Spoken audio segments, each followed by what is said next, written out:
Young Stampy's muscles never developed. She swims like a brick.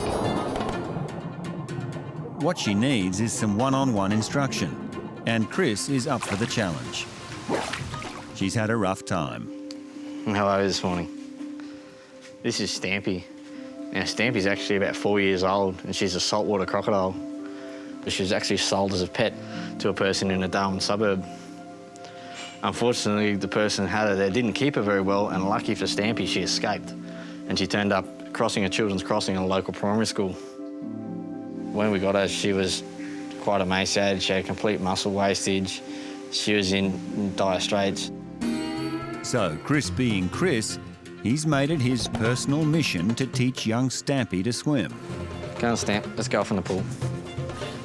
She gets tired and unfortunately can't stay on the surface, and it's not a controlled descent. Crocodiles do go quite deep underwater, but she goes under and panics and can't get back up.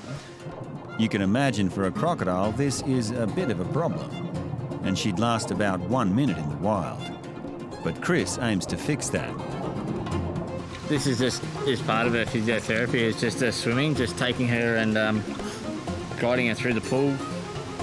Unfortunately, she can't swim for prolonged periods on a time, and she tends to sink. So I just need to keep an eye on her, support her. She's sinking now. Crocodiles are perfectly designed for swimming. They get all their power from their tails. Their feet are just used for balance. But Stampy's tail is too weak, and she ends up using her claws to drag her way along.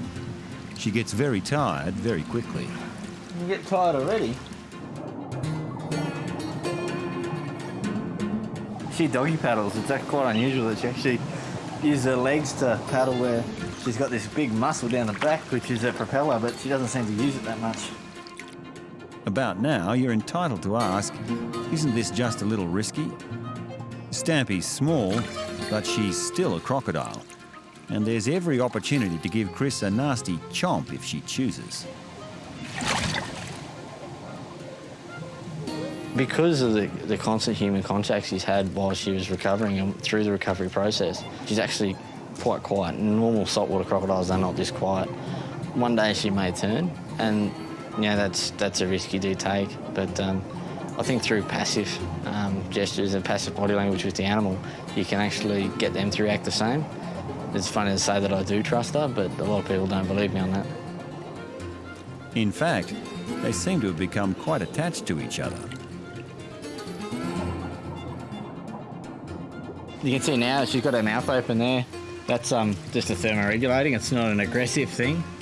It's just the sun's out, and that's the way she keeps her brain cool. Her brain's just located up here, and that's just letting airflow go under and above. So although it looks quite defensive, it's actually not. She's quite relaxed. She's got no weight on her arms. You can see they're loose. So she's just basking here. She's just using me as a log.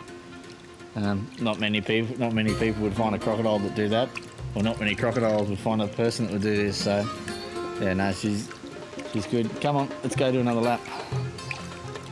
Chris has come through the lesson unscathed, and Stampy's that little bit closer to swimming like a real crocodile. Truth is, she might never make it back to the wild, but she'll be better prepared if she ever does. Well, that's about enough for you today. Come, we'll give you a wash and then we'll give you a chicken.